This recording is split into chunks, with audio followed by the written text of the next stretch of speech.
Assalamualaikum warahmatullahi wabarakatuh. Salam dan bahagia Bapak dan Ibu guru hebat. Pada kesempatan kali ini kami akan memaparkan ruang kolaborasi modul 3.2 terkait dengan pemimpin dalam pengelolaan sumber daya. Kami beranggotakan Rizka Suciani Putri, Triani, Desta Herianto, Deni Widi Arianto, dengan fasilitator Bapak Edi Susanto. Pengajar praktik Ibu Sri Purwati dan Ibu Laili Endah Wulansari. Tujuan pembelajaran khusus. Calon guru penggerak dapat mengidentifikasi berbagai sumber daya di daerah untuk sekolahnya dan strategi pemanfaatannya secara efektif. Identifikasi aset modal yang dimiliki oleh daerah dan pemanfaatannya. Aset-aset dalam sebuah komunitas. Sebagai sebuah komunitas, sekolah dapat memanfaatkan sumber daya yang dimilikinya sama seperti komunitas pada umumnya. Pemanfaatan sumber daya yang dimiliki sekolah dapat memanfaatkan konsep yang digunakan pada pendekatan pengembangan komunitas berbasis aset.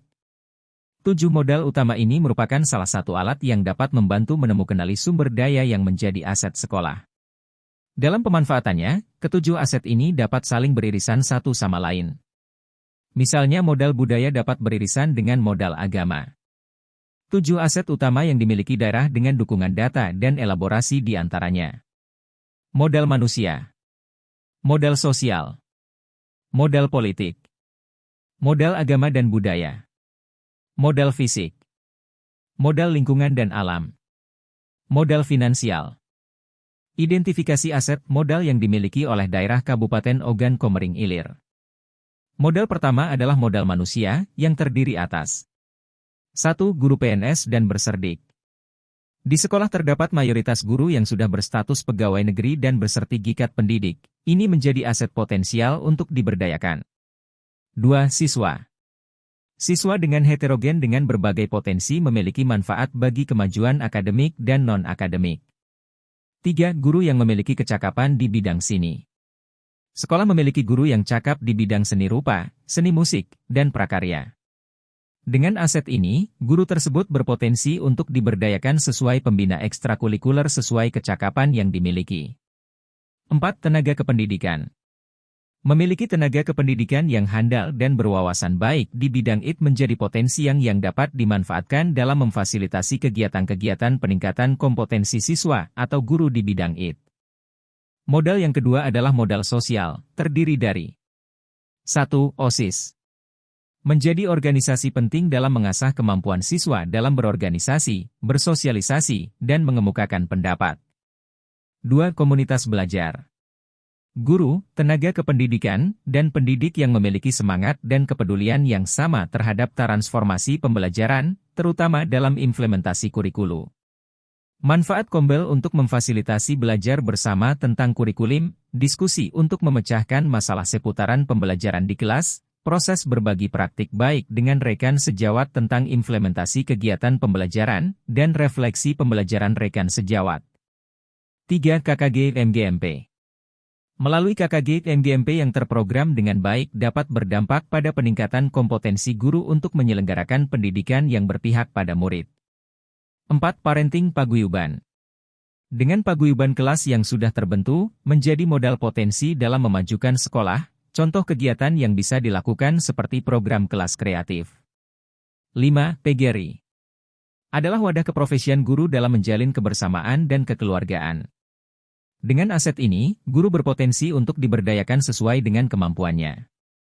Modal yang ketiga adalah modal politik, terdiri dari 1. Komite sekolah. Sebagai lembaga pemberi pertimbangan dalam penentuan dan pelaksanaan kebijakan pendidikan di satuan pendidikan. 2. Camat. Mengordinasikan dan mengawasi penyelenggaraan pendidikan dasar dan menengah di wilayah kerja kecamatan. 3. Kepala desa. Menyelenggarakan pelayanan publik di bidang pendidikan. 4. Kepolisian. Melakukan penyuluhan dan sosialisasi tentang hukum dan kepolisian kepada peserta didik. 5. TNI. TNI berperan dalam menyelenggarakan pelayanan publik di bidang pendidikan. 6. Dinas Pendidikan. Menyusun dan melaksanakan kebijakan teknis di bidang pendidikan. 7. Puskesmas. Mengembangkan program usaha kesehatan sekolah, UKS. Strategi pemanfaatannya. Memberikan dukungan secara fisik maupun non-fisik termasuk memberikan edukasi tambahan kepada murid. Dengan menjalin kerjasama dengan pihak terkait seperti kelas inspirasi yang menghadirkan pihak-pihak tersebut untuk memberikan inspirasi kepada murid-murid dan wawasan tentang profesi yang beraneka ragam. Modal agama dan budaya. Di antaranya, peringatan Hari Besar Agama, Taman Pendidikan Al-Quran, tradisi midang, kantor urusan agama, tarian bende segugup, tarian lapak raje, tempat ibadah, lagu jimewan, lagu ngelule, lagu midang, majlis ta'lim. Strategi pemanfaatannya. Menjalin hubungan baik dan contoh pembelajaran toleransi kepada murid dengan pembangunan hubungan baik antara tokoh agama dengan lingkungan sekolah. Kemudian, dalam hal budaya, dimanfaatkan dalam memperkenalkan dan melestarikan melalui pembiasaan yang dilaksanakan di sekolah. Modal fisik terdiri dari tempat ibadah, seperti masjid, gereja, pura dan wihara, gor perahu kajang, stadion segitiga emas, sekolah sampai Universitas Uniski, jalan lintas timur dan jalan tol Trans Sumatera, rumah adat Komering yang masih terjaga. Modal lingkungan atau alam, meliputi udara yang bersih dan sejuk, taman kota segitiga emas, wisata Danau Teluk Gelam, wilayah masih luas untuk perkebunan dan pertanian, adani sungai dan irigasi, daerah pertanian sebagai lumbung pangan. Modal finansial terdiri dari dana bantuan operasional sekolah, BOS. Dana BOS yang berasal dari APBN, direalisasikan setiap semester dalam jangka 1 tahun dapat menjadi sumber pendanaan dan pengembangan sekolah. Yang kedua yaitu dana APBD. Dana tersebut guna meningkatkan sumber daya manusia berkualitas dan berdaya saing, serta peningkatan sarana dan prasarana pendidikan. Simpulan.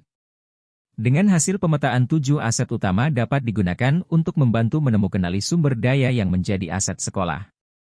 Pengembangan komunitas berbasis aset yang dapat diterapkan oleh sekolah untuk memaksimalkan potensi sumber daya yang dimilikinya. Terima kasih, semoga bermanfaat. Wassalamualaikum warahmatullahi wabarakatuh.